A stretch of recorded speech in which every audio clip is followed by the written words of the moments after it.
We can use our Aqua Tint pens to actually blend using glycerin.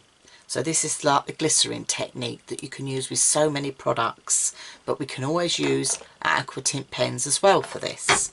So this is just normal glycerin from the chemist, very cheap to get hold of. So, and I've just got a little pipette here, so I'm just going to pick some of this up and put a blob, 2 blobs of glycerin. I'm just going to use 2 colours for this, okay, so you can see how little I'm actually going to use. Now I keep my glycerin ink pads in a separate pot, because if I use these and put on my holder here and went directly onto, say, my ink pad, I would damage my ink pad. So I always keep my glycerin ink pads in a separate pot, then I know exactly what they're for. So let's go in with a blue and a pink. Okay, so let's have some nice vibrant colours here. Let's go for the pink garnet. So I'm just going to put a big blob of that on my glass mat. And blue, let's go in with that blue topaz. So again, another big blob on my mat. First thing you're going to do is actually work the glycerin into your mat, into your sponge itself. Now I've used these in the for glycerin in the past, but every time you come back to them, they are going to dry out a certain amount. So really push and work that glycerin into your sponge.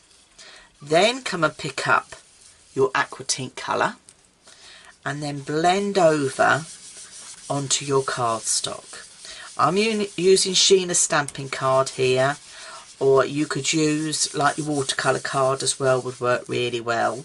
But just blending that in and you get that lovely chalk effect. Can you see? So now let's change colour. So let's go in with the blue.